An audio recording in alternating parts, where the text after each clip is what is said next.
Bonjour, salam alaikum. Alors aujourd'hui, je voulais vous parler d'un sujet des fois on oublie, où on donne pas beaucoup d'importance sur toujours l'éducation des enfants. Et c'est celui de leur apprendre à se gouverner, à se contrôler. Et pour cela, on va revenir sur l'histoire de Youssouf, alayhi salam. Donc la plus belle des histoires comme nous dit le Coran. Dans cette sourate, la sourate 12, verset 22, Dieu nous dit وَلَمَّا بَلَغَ أَشُدَّهُ أَتَيْنَاهُ حُكْمًا وَعِلْمًا وَكَذَلِكَ نَجْزِي الْمُحْسِنِينَ. Dans ce verset, Dieu nous dit et quand il eut atteint sa maturité, nous lui donnâmes la sagesse et le savoir. C'est ainsi que nous récompensons les bienfaisants. Alors si on analyse un petit peu ce verset, on remarque que Dieu ici, à un certain moment de la jeunesse de Youssouf, Dieu va lui donner deux choses très importantes pour plus tard, ou même quand il est encore jeune, c'est la sagesse et le savoir.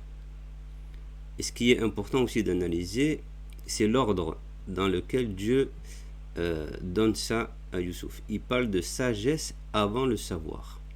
Et ça, c'est un petit détail qui est très important. Il faut bien le comprendre. Alors la sagesse, qu'est-ce que c'est? On peut le définir comme savoir bien agir au bon moment. Savoir quoi faire au bon moment. Savoir également se maîtriser. Donc si également on va analyser ce mot en arabe, al-hikma, en fait on va voir qu'il vient de la même racine qu'al-hukm. Et al-hukm, c'est gouverner. Donc ici, il s'agit donc d'un enfant, Youssouf, qui apprend à se gouverner lui-même, à maîtriser ses pulsions, ses envies, ses émotions. Et c'est la base de toute éducation normalement. Bien avant les ilms.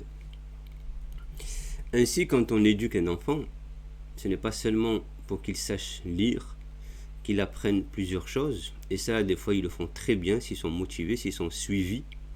Ils peuvent très très bien réussir au collège et ensuite au lycée.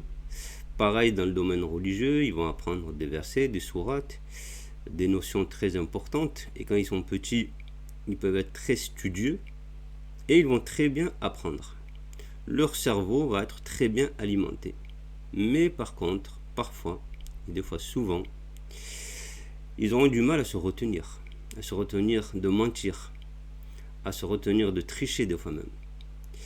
Et tout ça doit être suivi dans le savoir qu'on veut leur donner. C'est-à-dire que la sagesse doit aussi être proposée aux enfants, afin qu'ils puissent se gouverner, se maîtriser eux-mêmes.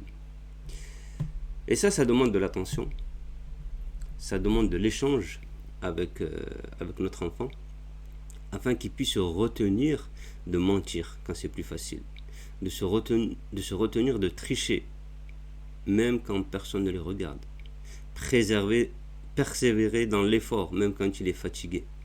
Et ça, le jeune Youssouf, alayhi salam, il a très bien vécu quand il était en Égypte, car il était seul, personne pour le surveiller, il n'y avait pas de surveillance morale, il n'y avait pas d'école religieuse, ses parents n'étaient pas là, et pourtant, on le sait très bien, il va résister. Pourquoi? Parce que plus jeune, son père lui avait transmis la gouvernance du cœur, la sagesse intérieure. Et ce qui fait donc de lui un homme aussi important. Et Dieu l'avait choisi. Donc, chers parents, ne cherchons pas à remplir la tête de nos enfants avant d'avoir travaillé sur le cœur. Car un cœur bien gouverné saura, avec ou sans surveillance, choisir ce qui est bon pour lui et éviter tout ce qui est mal. Choisir bien sûr le halal, éviter le haram, même quand il commencera à rentrer dans le jeune âge, dans la vie adulte. Donc aimer le vrai et repousser le faux.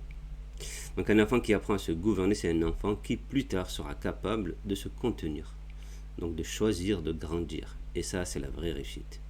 Donc que Dieu nous aide à apprendre à nos enfants la sagesse, qu'il accorde à nos enfants un cœur sage, une âme apaisée et la force de se maîtriser dans le bien, Inch'Allah.